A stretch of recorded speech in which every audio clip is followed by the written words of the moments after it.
ದೇಶಕ್ಕೆ ಕಷ್ಟಕಾಲದ ಮುನ್ಸೂಚನೆ ಕೊಟ್ಟಿದ್ದಾರೆ ಪ್ರಧಾನಿ ಮೋದಿ. ತ್ಯಾಗಕ್ಕೆ ಸಿದ್ಧರಾಗಿರಿ ಅಂತ ಪ್ರಧಾನಿ ಮೋದಿ ಕರೆ ಕೊಟ್ಟಿದ್ದಾರೆ. ಜಗತ್ತು ಬಿಕ್ಕಟ್ಟಿನಲ್ಲಿದೆ, ಇಡೀ ದೇಶ ಈಗ ಒಗ್ಗಟ್ಟಾಗಬೇಕು. ಹೈದರಾಬಾದ್ನಲ್ಲಿ ಪ್ರಧಾನಿ ಮೋದಿ ಮಹತ್ವದ ಹೇಳಿಕೆ ಕೊಟ್ಟಿದ್ದಾರೆ.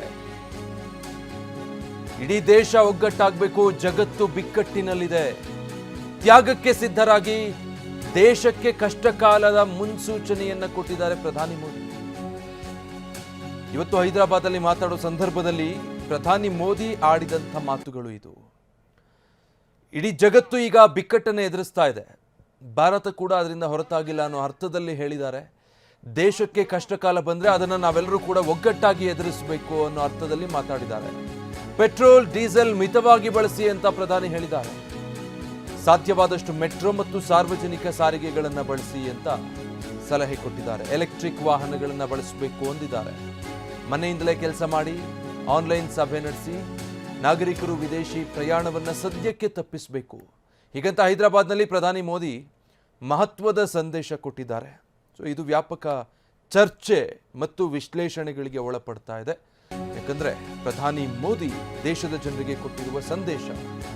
ಇನ್ನು ಚಿನ್ನ ಅತ್ಯಂತ ದುಬಾರಿಯಾಗಿದೆ, 1 ವರ್ಷ ಚಿನ್ನದ ಖರೀದಿಯನ್ನು ನಿಲ್ಲಿಸಿ. ಜನ 1 ವರ್ಷ ಚಿನ್ನ ಖರೀದಿಸೋದನ್ನು ನಿಲ್ಲಿಸಬೇಕು. ಅಡುಗೆ ಎಣ್ಣೆಯ ಬಳಕೆಯನ್ನು ಕಡಿಮೆ ಮಾಡಬೇಕು, ಅದು ಆರೋಗ್ಯಕ್ಕೂ ಒಳ್ಳೆಯದು ಅಂತ ಹೇಳಿದ್ದಾರೆ. एक जमाना था जब संकट आता था, कोई युद्ध होता था तो लोग देश हित में सोना दान दे देते थे. आज दान की जरूरत नहीं है, लेकिन देश हित में हमको ये तय करना पड़ेगा कि साल भर तक घर में कोई भी फंक्शन हो, कोई भी कार्यक्रम हो, हम सोने के गहने नहीं खरीदेंगे, सोना नहीं खरीदेंगे. विदेशी मुद्रा बचाने के लिए हमारी देशभक्ति हमें चुनौती दे रही है और हमें इस चुनौती को स्वीकार करते हुए विदेशी मुद्रा को बचाना होगा. पेट्रोल डीजल इतना ज्यादा महंगा हो गया है, पहले से कई गुना ज्यादा कीमतें बढ़ गई है. तो हम सबका दायित्व है कि पेट्रोल डीजल की खरीद पर जो विदेशी मुद्रा खर्च होती है, पेट्रोल डीजल बचाकर हमें वो मुद्रा भी बचानी है. ಇರಾನ್ ಅಮೆರಿಕ ಮಧ್ಯೆ ಕದನ ವಿರಾಮದಲ್ಲೂ ಕೂಡ ಯುದ್ಧನೇ ನಡೀತಾ ಇದೆ. ಇರಾನ್ನ 4 ತೈಲ ಟ್ಯಾಂಕರ್ಗಳ ಮೇಲೆ ಅಮೆರಿಕ ದಾಳಿ ನಡೆಸಿದೆ.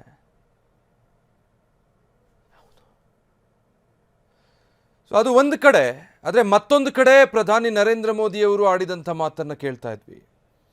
ದೇಶ ಕಷ್ಟಕಾಲದಲ್ಲಿದೆ. ಈ ಸಂದರ್ಭದಲ್ಲಿ ಮೊದಲೆಲ್ಲ ಯುದ್ಧ ಅಂತ ಬಂದಾಗ ದೇಶದ ಜನ ತಮ್ಮ ಬಳಿ ಇರುವಂಥ ಚಿನ್ನವನ್ನು ದೇಶಕ್ಕಾಗಿ ತ್ಯಾಗ ಮಾಡಬೇಕಾದಂಥ, ದಾನ ಮಾಡಬೇಕಾದಂಥ ಪರಿಸ್ಥಿತಿಗಳು ನಿರ್ಮಾಣ ಆಗ್ತಾ ಇತ್ತು. ಆದರೆ ಈಗ ನಾವು ಅಂಥ ಪರಿಸ್ಥಿತಿಯಲ್ಲಿಲ್ಲ. ಆದರೆ ಒಂದಂತೂ ಮಾಡಬೇಕು, ಮನೆಯಲ್ಲಿ ಯಾವುದೇ ಕಾರ್ಯಕ್ರಮಗಳು ನಡೆದರೂ ಕೂಡ ಮುಂದಿನ 1 ವರ್ಷದವರೆಗೆ ಯಾವುದೇ ಕಾರಣಕ್ಕೂ ಚಿನ್ನವನ್ನು ಖರೀದಿ ಮಾಡಬಾರ್ದು ಅನ್ನೋ ನಿರ್ಧಾರಕ್ಕೆ ಬನ್ನಿ ಅಂತ ಕರೆ ಕೊಟ್ಟಿದ್ದಾರೆ. ಈ ಬಗ್ಗೆ ಮಾತನಾಡಲಿಕ್ಕೆ ಆರ್ಥಿಕ ತಜ್ಞರಾದಂತಹ ರುದ್ರಮೂರ್ತಿ ಅವರು ನಮ್ಮೊಟ್ಟಿಗೆ ದೂರವಾಣಿ ಸಂಪರ್ಕದಲ್ಲಿದ್ದಾರೆ. ಸರ್ ನಮಸ್ತೆ. ನಮಸ್ಕಾರ ವಿಜಯ್ ಅವರೇ. ಇವತ್ತು ಹೈದರಾಬಾದಲ್ಲಿ ಪ್ರಧಾನಿ ನರೇಂದ್ರ ಮೋದಿ ಅವರು ಆಡಿದ ಮಾತುಗಳನ್ನ ತಾವು ಗಮನಿಸಿದ್ದೀರಾ ಅಂತ ಭಾವಿಸ್ತೀನಿ. ಖಂಡಿತ. ಸೊ ಹೇಗೆ ಅರ್ಥೈಸ್ಕೊಳ್ಬೇಕು ಇದನ್ನ ದೇಶದ ಜನ?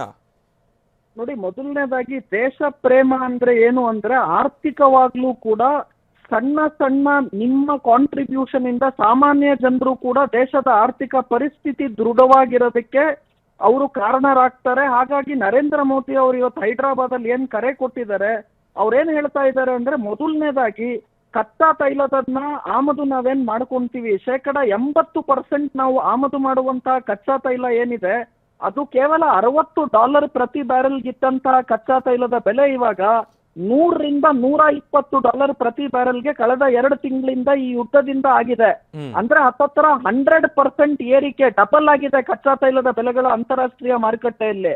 ಹಾಗಾಗಿ ನೀವು ಕಚ್ಚಾ ತೈಲದ ಬಳಕೆಯನ್ನ ಕಡಿಮೆ ಮಾಡಿ, ಸಾಮಾನ್ಯ ಜನರಿಗೆ ಅವ್ರು ಕೇಳ್ಕೊಂತಿರೋದೇನು ಅಂದ್ರೆ, ನೀವು ಒಬ್ಬೊಬ್ಬರೇ ಕಾರಲ್ಲಿ ಓಡಾಡೋದು, ಆಮೇಲೆ ಒಬ್ಬೊಬ್ಬರೇ ನೀವು ಪೆಟ್ರೋಲ್ ಡೀಸೆಲ್ ಗಳನ್ನ ಮಿತವಾಗಿ ಖರ್ಚು ಮಾಡದೇನೆ ವೇಸ್ಟ್ ಮಾಡೋ ಬದಲು ನೀವು ಖಂಡಿತ ಪಬ್ಲಿಕ್ ಟ್ರಾನ್ಸ್ಪೋರ್ಟ್ ಸಿಸ್ಟಮ್ಗಳನ್ನ ಬಳಸಿ, ಮೆಟ್ರೋ ಆಗಿರ್ಬೋದು, ಬಸಸ್ಗಳಾಗಿರ್ಬೋದು, ರೈಲ್ವೆ ಸಿಸ್ಟಮ್ಗಳಾಗಿರ್ಬೋದು, ಇದನ್ನ ಬಳಕೆ ಮಾಡಿ.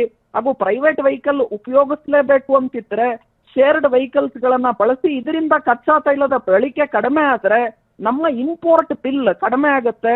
ಹತ್ತತ್ರ $122 ಬಿಲಿಯನ್ ಕಚ್ಚಾ ತೈಲದ ಆಮದು ಬಿಲ್ಗೆ ನಮಗೆ ಬರ್ತಾ ಇದೆ.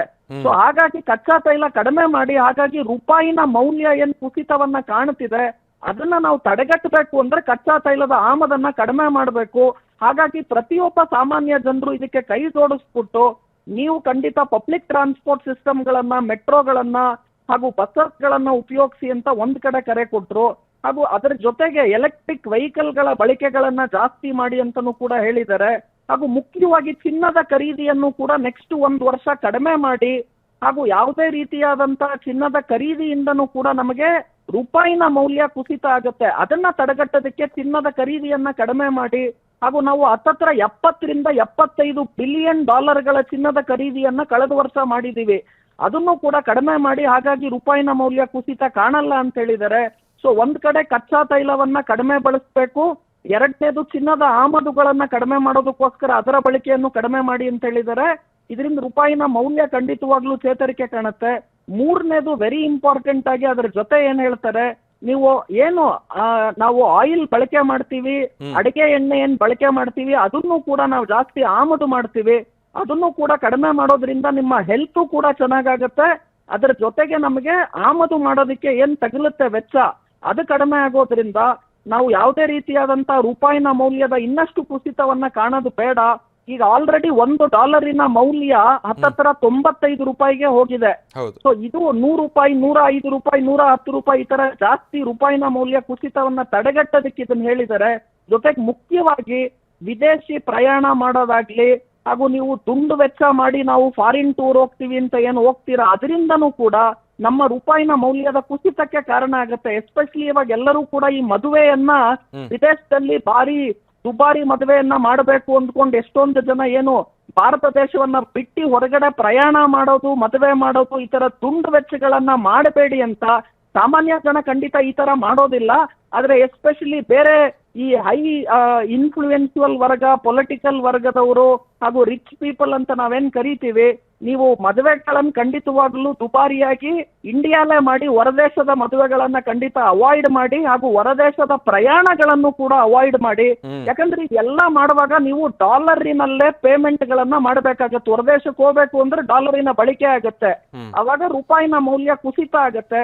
ಅದನ್ನ ತಡೆಗಟ್ಟೋದಕ್ಕೋಸ್ಕರ ನಾವು ಡಾಲರ್ ಅನ್ನ ಖಂಡಿತ ಮಿತವಾಗಿ ಬಳಸೋಣ, ಜಾಸ್ತಿ ಬಳಸೋದು ಬೇಡ. ಅದಕ್ಕೆ ಕಚ್ಚಾ ತೈಲದ ಆಮದುಗಳನ್ನ ಕಡಿಮೆ ಮಾಡಬೇಕು, ಅದಕ್ಕೆ ಬಳಕೆಯನ್ನ ಮಿತವಾಗಿ ಮಾಡಿ. ಚಿನ್ನದ ಬಳಕೆಯನ್ನು ಕೂಡ ಕಡಿಮೆ ಮಾಡಿ. ನೀವು ಹೊಸ ಪರ್ಚೇಸ್ ಗಳನ್ನ ಇನ್ನೊಂದು ವರ್ಷ ಮಾಡಕ್ ಹೋಗ್ಬೇಡಿ. ಜೊತೆಗೆ ಈ ತರ ದುಂಡು ವೆಚ್ಚ, ಫಾರಿನ್ ಟ್ರಾವೆಲ್ಲು, ಆಮೇಲೆ ಈ ವೆಡ್ಡಿಂಗ್, ಈ ಡೆಸ್ಟಿನೇಷನ್ ಔಟ್ಸೈಡ್ ವರ್ಲ್ಡ್ ವೆಡ್ಡಿಂಗ್ಸ್ ಗಳನ್ನ ಏನ್ ಮಾಡ್ತೀರಾ, ಮದುವೆಗಳನ್ನ ದುಬಾರಿಯಾಗಿ ಏನ್ ಮಾಡ್ತೀರಾ, ಅದನ್ನ ಖಂಡಿತವಾಗ್ಲೂ ನೀವು ಮಿತವಾಗಿ ಮಾಡಿ, ಅದನ್ನ ಕಡಿಮೆ ಮಾಡಿ. ಹಾಗೂ ಸಂಪೂರ್ಣವಾಗಿ ನೀವು ಆರ್ಥಿಕವಾಗಿ ಭಾರತ ದೇಶ ಇನ್ನ ದೃಢವಾಗಿರ್ಬೇಕು ಅಂದ್ರೆ ಎಲ್ಲರೂ ಕೂಡ ಖಂಡಿತವಾಗ್ಲೂ ನಿಮ್ ಕೈ ಜೋಡಿಸಿ ಅನ್ನೋದನ್ನ ಇವತ್ತು ಮೋದಿ ಅವರು ಕರೆಕ್ಟ್ ಆಗಿ ಕೇಳ್ಕೊಂಡಿದ್ದಾರೆ. ಬಹಳ ಚೆನ್ನಾಗಿ ಬ್ರೀಫ್ ಮಾಡಿದೆ ಸರ್. ಥ್ಯಾಂಕ್ ಯು, TV9 ಜೊತೆ ಮಾತಾಡಿದ್ದಕ್ಕೆ.